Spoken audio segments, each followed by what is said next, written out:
Assalamualaikum warahmatullahi taala wabarakatuh. Bismillahirrahmanirrahim. Saya Muhammad Faizul bin Cik Ibrahim. Nombor matrikulasi 930113560701 merupakan pelajar Open University Malaysia, Universiti Terbuka Malaysia bagi subjek MPU 3182 Penghayatan Etika dan Peradaban 2 semester Januari 2025. Hari ini saya ingin membuat satu video perbentangan mengenai hak asasi manusia dalam perlembagaan persekutuan di bawah seliaan e-tutor yang saya hormati, Cik Nur Fadilah binti Aziz. Moga-moga kita semua memperolehi manfaat daripada video tugasan saya pada hari ini. Baik, sebelum kita pergi kepada hak asasi manusia dalam perlembagaan persekutuan, marilah kita sama-sama memahami apakah yang dimaksudkan dengan perlembagaan. Okey, perlembagaan merupakan dokumen asas yang menjadi tunjang kepada sistem pentadbiran, undang-undang dan hak rakyat Malaysia.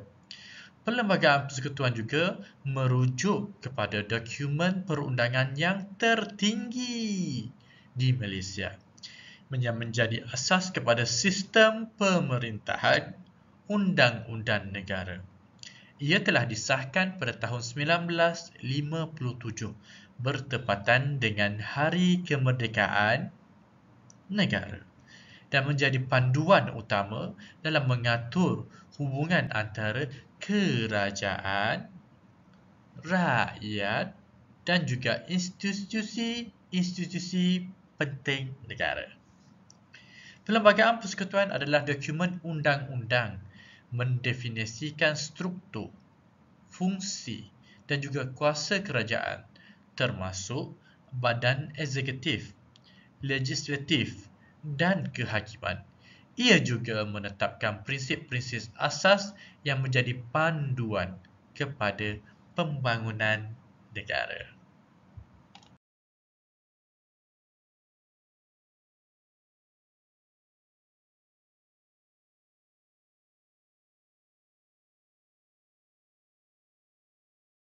Okey, berikut adalah perkara 5 dan hingga 13 mengenai hak asasi utama yang termaktub dalam bahagian 2 kebebasan asasi menurut perlembagaan persekutuan. Perkara 5, kebebasan diri.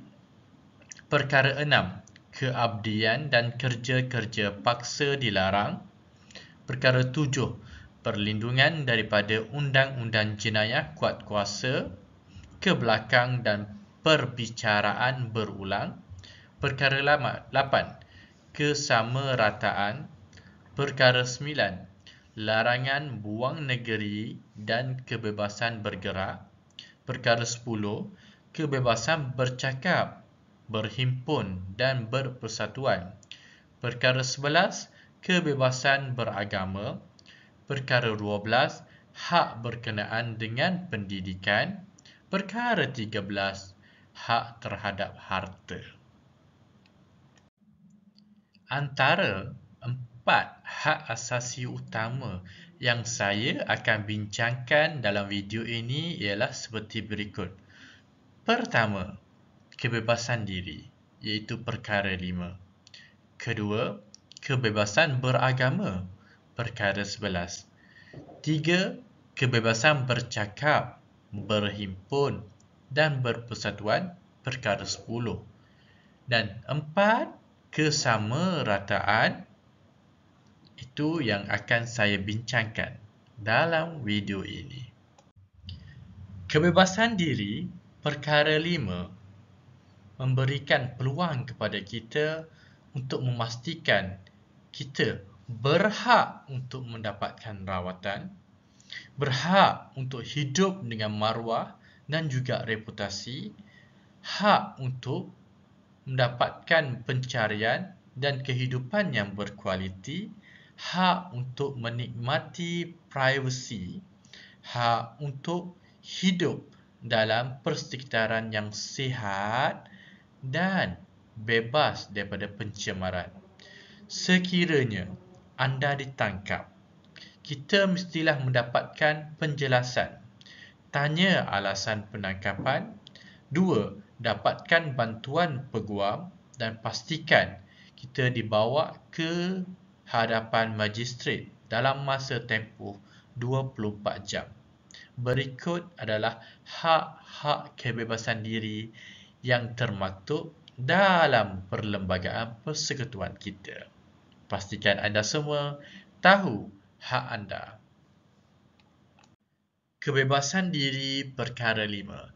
Perkara ini juga menjamin hak setiap individu untuk hidup dengan bebas dan selamat.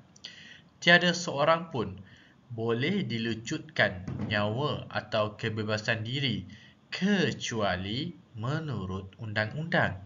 Perkara ini juga memberikan perlindungan terhadap tahanan yang tidak sah. Sebagai contoh, seorang yang ditahan mesti dimaklumkan sebab penahanan dan diberi peluang untuk mendapatkan perbicaraan yang adil. Hak untuk tidak diseksa atau dianiaya oleh pihak berkuasa turut terkandung dalam konsep kebebasan diri. Kepentingannya tidak lain tidak bukan adalah untuk melindungi individu daripada sebarang bentuk penindasan dan memastikan setiap orang diperlakukan dengan bermaruah. Okey, contoh situasi sebenar bagi memberi pemahaman yang lebih jelas mengenai hak kebebasan diri perkara 5.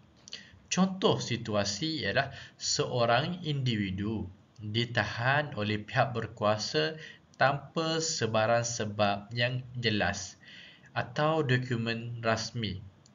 Menurut perkara 5, individu tersebut mesti dimaklumkan tentang sebab penahanan dan dibenarkan mendapat peguam dalam masa yang wajar. Contoh kes Tan Boon Liat, kes Ketua Polis Negara 1976, di mana mahkamah mengarahkan pembebasan individu yang ditahan secara tidak sah kerana tidak mengikut prosedur undang-undang. Realitinya, perlindungan mahkamah memainkan peranan penting dalam memastikan tiada individu yang ditahan tanpa alasan yang sah. Dan setiap orang berhak kepada proses perundangan yang adil. Macam mana? Seronok kan bila kita tahu apa hak kita dalam Perlembagaan Persekutuan. Okey, kebebasan yang kedua yang saya akan bincangkan dalam video ini adalah kebebasan beragama, perkara 11. Kebebasan beragama, perkara 11, perkara ini memberikan kebebasan kepada setiap individu untuk menganut dan mengamalkan agama masing-masing. Setiap orang berhak memilih agamanya sendiri tanpa adanya paksaan. Agama Islam diiktiraf sebagai agama persekutuan. Tetapi agama-agama lain juga bebas diamalkan tanpa sebarang diskriminasi. Kumpulan agama ini juga dibenarkan untuk menguruskan hal ehwal agama mereka sendiri. Kepentingan adalah untuk menjaga keharmonian masyarakat berbilang agama di Malaysia dan menggalakkan toleransi, hormat menghormati antara kaum masing-masing. Contoh situasi sebenar bahawasanya rakyat Malaysia mempunyai kebebasan beragama. Perkara 11. Contoh situasi, penganut agama Kristian ingin menganjurkan perhimpunan keagamaan tetapi di pihak tertentu cuba melarangnya. Berdasarkan perkara 11, mereka mempunyai hak untuk mengamalkan agama mereka tanpa gangguan selagi ia tidak melanggar Undang-Undang Awam. Contoh kes Lina Joy dengan Majlis Agama Islam Wilayah Persekutuan 2007 memperlihatkan cabaran dalam kebebasan beragama. Walaupun ia menunjukkan komitmen negara terhadap pengiktirafan kebebasan beragama, realitinya perlindungan banyak kes mahkamah dan pihak berkuasa memastikan bahawa kebebasan beragama diamalkan tanpa diskriminasi, termasuk pengurusan hal ehwal agama secara bebas. Perlembagaan Persekutuan Bahagian 2, Kebebasan Asasi, Perkara 10, Kebebasan bercakap, berhimpun dan berpersatuan. Perkara ini menjamin hak rakyat untuk menyuarakan pendapat mereka, berhimpun secara aman dan menyertai persatuan.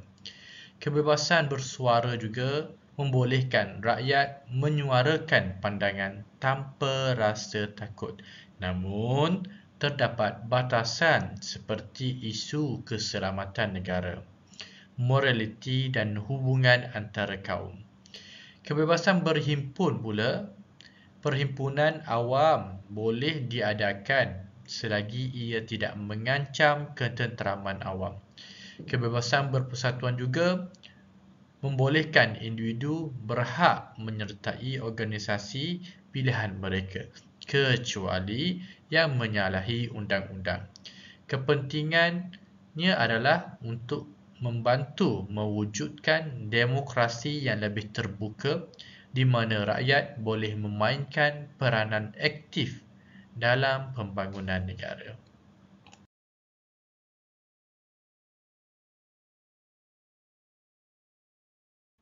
Contoh yang saya boleh bangkitkan di sini, situasi sebenar yang menunjukkan kebebasan bersuara, berhimpun dan berpersatuan perkara 10 adalah sekumpulan pelajar universiti ingin menganjurkan protes aman mengenai isu pendidikan tinggi.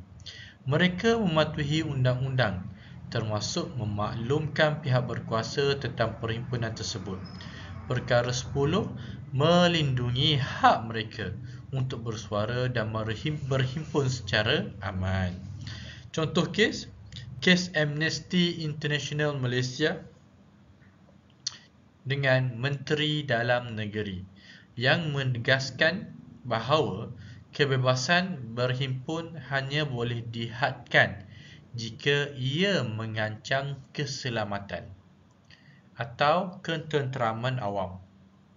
Realiti perlindungan ini, protes dan perhimpunan aman sering kali dibenarkan, asalkan mereka mematuhi peraturan seperti Akta Perhimpunan Aman 2012.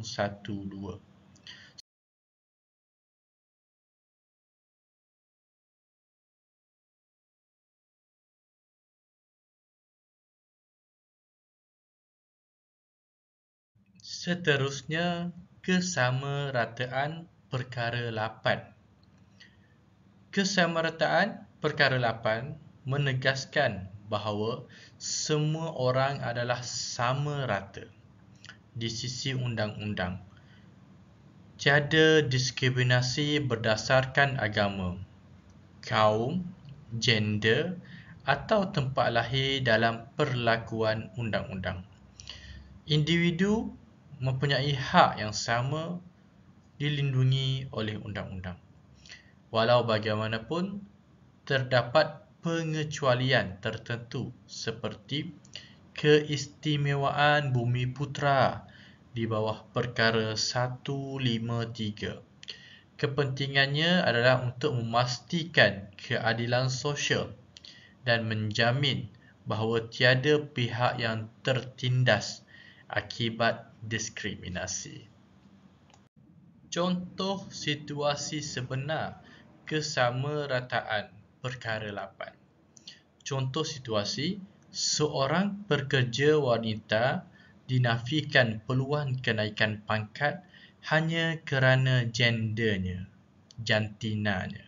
Berdasarkan perkara 8, wanita berhak mendapat layanan yang sama seperti lelaki dalam semua aspek, termasuk pekerjaan. Contoh kes Beatrice Fernandez, Sistem Penerbangan Malaysia 2005, mengetengahkan isu kesamarataan gender di tempat kerja, dan mahkamah menekankan perlunya diskriminasi dielakkan. Realiti perlindungan adalah kes-kes seperti ini menunjukkan usaha untuk memastikan setiap individu dilayang secara adil tanpa diskriminasi berdasarkan bangsa, agama atau jantina. Daripada segala penerangan saya sepanjang video ini, saya dapat simpulkan sebagai rakyat Malaysia, kita amat bertuah kerana hak asasi manusia yang termaktub dalam bahagian 2 Perlembagaan Persekutuan memberi jaminan terhadap kebebasan individu dan maruah manusia, kebebasan diri melindungi setiap individu daripada penindasan dan memastikan kita boleh hidup dalam keamanan di bawah naungan undang-undang. Kebebasan beragama pula mengukuhkan keharmonian masyarakat berbilan agama, membolehkan kita saling menghormati kepercayaan masing-masing. Melalui kebebasan bersuara, berhimpun dan berpersatuan, rakyat diberikan ruang untuk menyuarakan pendapat mereka demi memperkasa demokrasi yang lebih bermakna. Kesamarataan yang menjadi prinsip asas keadilan menjamin setiap individu dilayan dengan penuh hormat tanpa sebarang diskriminasi. Walaupun pelaksanaan hak-hak ini berdepan cabaran, ia kekal menjadi asas kepada pembangunan masyarakat yang adil dan progresif. Tanggungjawab kita adalah untuk mempertahankan dan memelihara hak-hak ini agar terus memberikan manfaat kepada semua lapisan masyarakat. Semoga perbincangan video ini boleh memberikan manfaat kepada semua kawan-kawan, khususnya yang menonton video ini sampai ke akhir rancangan. Terima kasih saya ucapkan. Assalamualaikum.